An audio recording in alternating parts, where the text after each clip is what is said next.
Hello and welcome to the 100th edition of Marex Maritime News. The headlines, Monday, 10th of January 2022. Sailor Society launches new Sea Change Fund. Is the shipping industry well equipped to tackle crew changes amidst the third wave? After passengers test positive, cruise ship operations in Indian waters halted. MSC Overtakes Maersk. What is forecast for the volatile container shipping in 2022?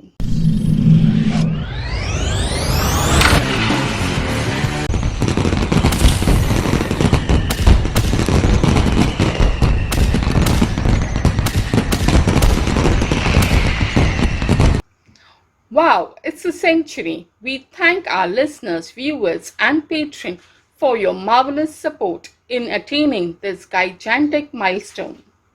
We will appreciate your continuous encouragement to all our future endeavors.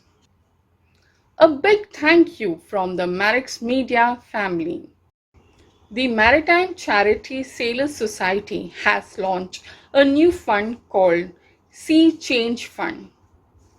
This fund will provide urgent welfare grants for seafarers and their families who need financial assistance to pay for food, medical bills, schooling, or a roof over their heads.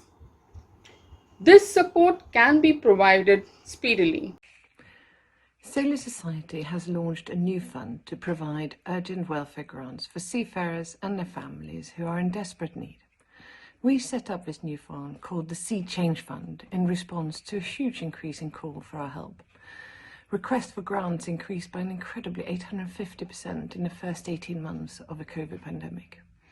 This new fund will provide small emergency payments to seafarers and their dependents who need urgent financial assistance to pay for things like food, medical bills, schooling, or sometimes even a roof over their heads. Sickness, unemployment and bereavement have taken their toll with many of the seafaring families who have endured a challenging couple of years, often full of fear and often uncertainty and away from their loved ones. And we owe them a great debt. And now, more than ever, is the time to join together to support our key workers of the sea and make the sea change needed wherever a crisis hit. So, to make a donation or find out more about the fund, please go to www.sailors-society.org and click on the Sea Change appeal.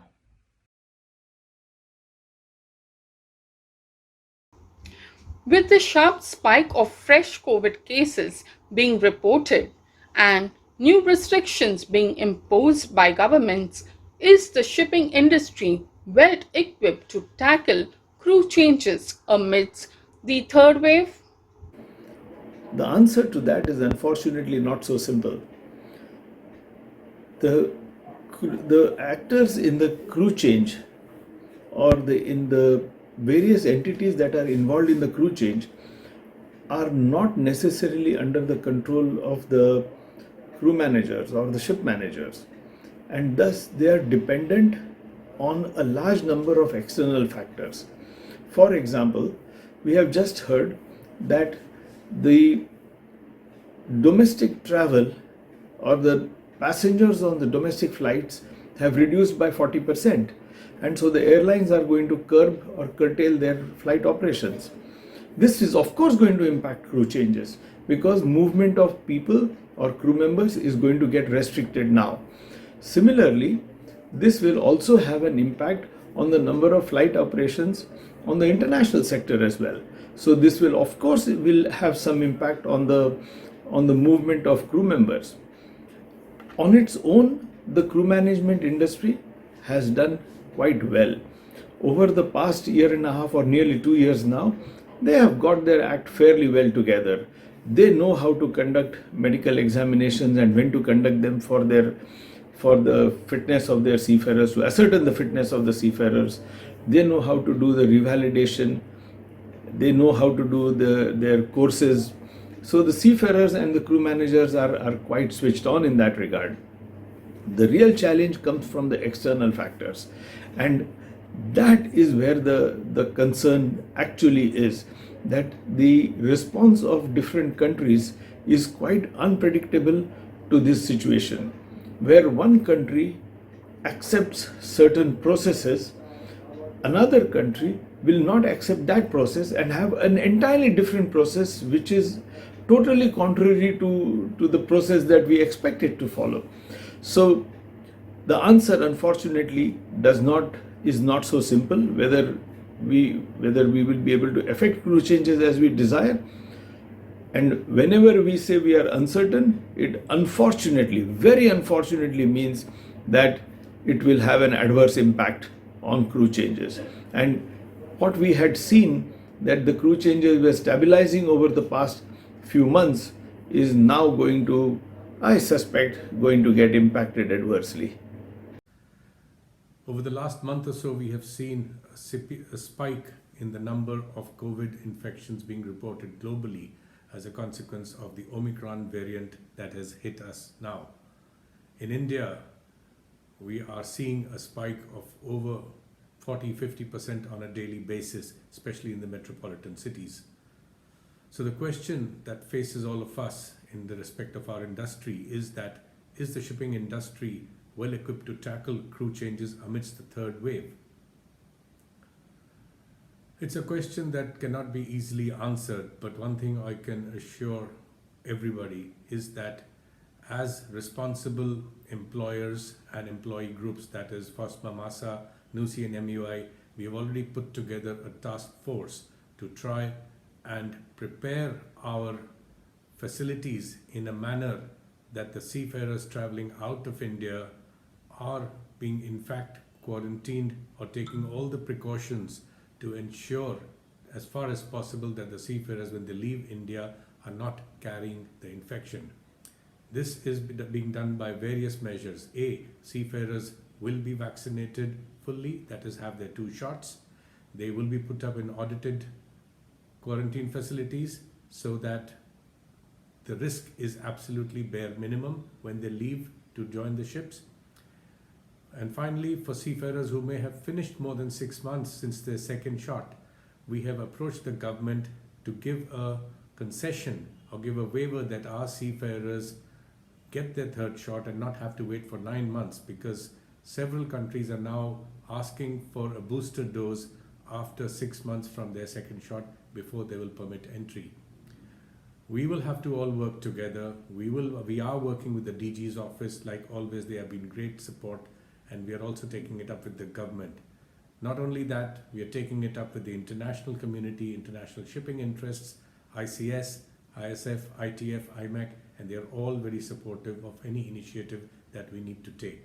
We will be ready to react as best as we can, and let's hope and pray that this thing goes away quickly. This question can easily be answered by saying yes. We have done it before. Second wave was there, first wave was there. The shipping never stopped. With the help of Government of India, DG Shipping Office, MASA, FOSMA, travel agents and agents all over the world, we have managed to send people all over the globe. Shipping has never stopped ever. There have been issues, there have been so many problems faced by the shipping industry, but seafarers have never said no to join a ship, whatever the circumstances may be. Surely there will be issues, surely there will be delays, surely there will be more expenses incurred because of the rules and regulations by the various government. We are very positive that this all will be taken care of by the authorities, and we'll be able to manage sending seafarers on board on time, and ships will never stop. After many passengers on board a cruise ship in Goa were infected with COVID earlier this week, the Directorate General of Shipping has temporarily withdrawn the standard operating procedures issued in September last year for recommencement of domestic cruise operation in Indian waters. Swiss-based container group MSC has overtaken Denmark's Maersk as the world's biggest shipowner.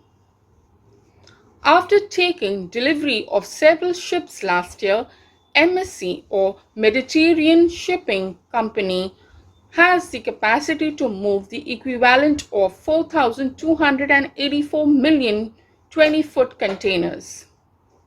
That compares with Maersk's 4,282 million.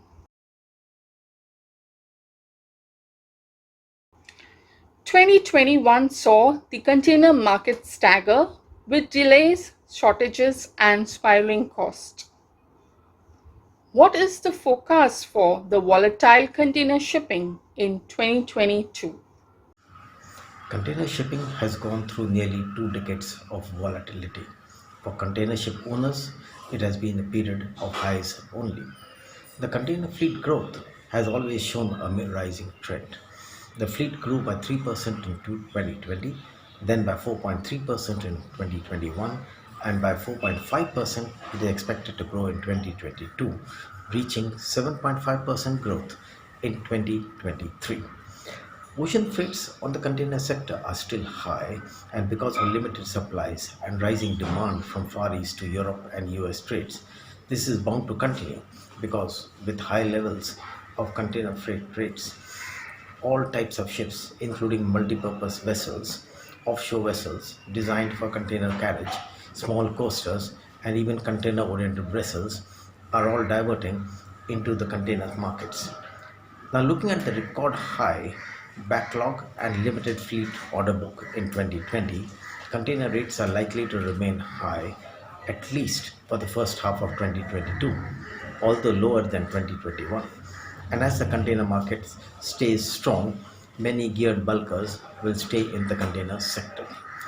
It is important to note that with extremely high container ship order book, we expect a large number of container vessels to be delivered from 2023, which will take the market share back from the general cargo and geared bulk sector.